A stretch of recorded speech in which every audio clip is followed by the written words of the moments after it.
Welcome back, everybody. This is Steve McElhaney, Bass Lake Park Naturalist.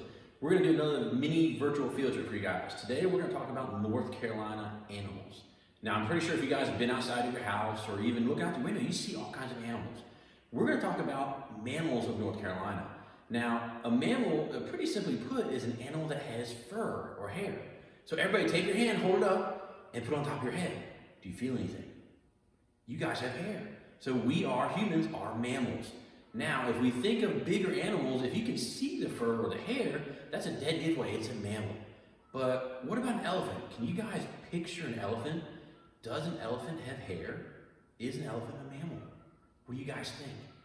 Yeah, it's a mammal. If you look, even though they have very, very small hairs, they are mammals. So they don't have to have hair all over their body to be considered a mammal. It can just be a little bit of hair and they are mammals. Now, when we talk about animals, they fall into three different categories based on what they eat. We have carnivores, which eat meat. They generally have sharp teeth. We have herbivores that eat plants, and they generally have flat teeth. And then we have omnivores, which are animals that eat both plants and animals. So they have sharp and flat teeth. So if we take our teeth, we're omnivores. We have sharp teeth in the front and flat teeth in the back. So we eat plants and animals. So what we're gonna do, we're gonna zoom in and we're gonna talk about some animals and show you guys up close a few different mammals of North Carolina and some neat little facts about them. All right, so the first animal we're gonna talk about today is the black bear. The black bear is native to North Carolina. He lives more so at the coast or in the mountain regions. The central part of the state, not so much. But if we look at the black bear, he has both sharp and flat teeth, so he is an omnivore. He'll eat meat, berries. He'll scavenge for all kinds of things, whatever he can eat. So he's a really neat animal. This black bear skull is probably an adolescent or middle-aged. They can be bigger and they can be smaller. So if we look at the skin, this right here is our black bear from North Carolina. Now, again, he's real neat. A lot of people say, oh, if I see a bear, they're gonna get me, they're gonna chase me. These animals, everything we show you, they are more scared of you than you are of them. So when an animal does something, this guy in the wild, he'll go, roar. He's pretty much saying, hey, leave me alone. I don't want to hurt you, okay? So again, animals are more scared of you than you are of them. And the neat thing about a black bear, if he goes, roar, and we're like, whoa, and we don't run, they'll stand up on their back legs. They will make themselves now 6 foot tall, and he's just trying to make himself bigger than you to try and scare you. He's not going to come after you, but he's saying, hey, leave me alone. So these guys are really neat. They're very common. They are the most docile of the bear species in North America.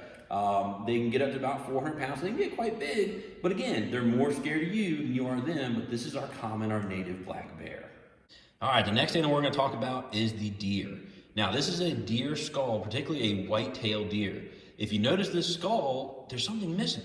So if we pan up, we have a second skull we can show you. And there's something on this one that is not on the first one.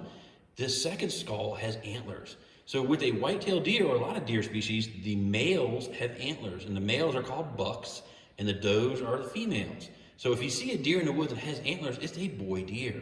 Now, the neat thing is, with these antlers, they will actually drop and regrow this antler every spring.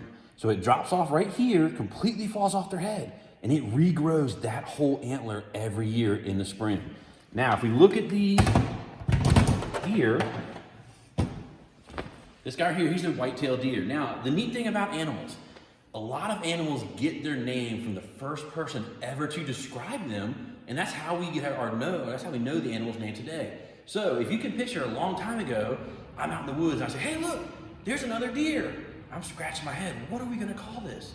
Well, I don't know. We got deer here and all this, so all of a sudden the deer runs away, and I see this white tail. The white-tailed deer got its name when it was first seen and described as running away. There was a white tail flapping, so that's how we call it a white-tailed deer. So he got his name from that first person seeing him and seeing that white tail run away. So this is our white-tailed deer, very common in North Carolina. They're all over. They're neat animals to see. It's the white-tailed deer. All right, next we have a beaver. Now, out of Bass Lake, we have quite a few beavers out here. If you walk the trail, you'll see a lot of trees that are actually chewed by beavers. Notice his skull, he's got some pretty long teeth. Now, did you know that beavers are part of the rodent family? And the neat thing about a beaver is their teeth are constantly growing 24/7. So if a beaver gets sick or he can't chew on a tree, they're really just chewing on the tree to keep their teeth under control. If they get sick and they cannot chew, their teeth can grow really long. And if this happens, they could not chew on a tree and they can actually lose all their food and won't be able to eat. So they're doing a lot of damage to the tree and they're just really trying to keep their teeth under control, okay? Now, the beaver here, he's a nice little skin. All you get out of the beaver is a nice little oval, okay? So this beaver here, there's a few things missing that we cannot preserve on this pelt. The skin, it's natural, we can cure this, treat this, so there's no germs on here. One of the big things missing is his tail. Now, a beaver tail is about 3/4 the length of a body, okay? So it's about this long, it's about 1 foot wide. It's generally about 3 to 4 inches thick. It is a very, very large, muscular part on the beaver. If we try to preserve it, it would stink, couldn't do it, okay? So now, the beaver tail is really neat. He can actually use this to build his homes. They will communicate with other beavers. They can actually ward off predators by slapping this tail in the water. So if you hear a loud slap on the water, that could be a beaver out there trying to say, hey. So this is our beaver, and they're very common in North Carolina. All right, next we have the river otter. Now this guy's pretty neat. He's very playful, very curious. If you go to a zoo, you can see them playing and jumping. They generally will have a ball. They're very, very playful creatures. So the river otter, he's really neat. He's got this locked jaw too, so his jaw is actually locked in there. So if you take this and treat this nice, you can have a complete skull where it does not come out. The otter himself, now it does have a tag on it. This tag means he was legally trapped in North Carolina. That means that this skin, and all these skins for that matter, were donated to Mr. Steve, so for educational purposes, I can teach you guys about it. The neat thing about this otter, if you can see, he's got really, really shiny, really soft fur. We have done nothing to this pelt. It's actually treated like that naturally by the otter. So if you can picture this otter swimming in the water, every time they're in the water, their skin secretes an oil. This oil in turn treats their fur and gives them like a 24/7 shampoo and conditioner. So every time they're wet and in the water, they're literally taking a bath. So it's kind of neat. If we were otters, we could jump in the bath, jump out. We would have picture perfect hair just from that 2 seconds in and out of the water. Okay? So these are our river otters. They're very playful. We actually have a few at Bass Lake. Come on out and try to see one, but it's the river otter. He's native to Bass. All right, and here we have our next animal. This is our coyote. Now, the coyote is a neat animal in North Carolina. They are pretty much everywhere along the state. They're very well adapted to living with humans. If you see one in your backyard, in your woods, it can happen. Did you know you can actually see a coyote in downtown Raleigh? So now, coyotes are essentially, again, our wild dog, very similar to a dog. If you find this skull is just is picture perfect to a dog. So when we have this coyote, again, he is essentially our wild dog from North Carolina. Now, does that mean if you see this wild animal, should you go pet him? No. Remember, they still have teeth. They can bite you. They're more scared of you than you are of them, but they will bite. Again, he's our wild dog. He's pretty neat. He lives all over North Carolina. You can see them in really any place in the state. They're very well adapted to humans, and they're just naturally found in North Carolina. All right, and here we have our bobcat. The bobcat's a neat animal. He is a carnivore. He's got some really sharp teeth. If you look at these teeth in the front, he's got those sharp teeth. He was designed to eat some meat, okay? The bobcat, he's very, very neat animal. We'll show you a skin. Again, he's got the tag. He was trapped legally. Now, a bobcat's pretty neat. They're all over North Carolina, but they're very, very secretive. Now, has anybody ever seen a bobcat in the wild? I've seen 2 or 3 my whole life. They're very, very rare to see, but they're very common in the wild. The sole purpose, they will be sitting up in a tree. They're very quiet.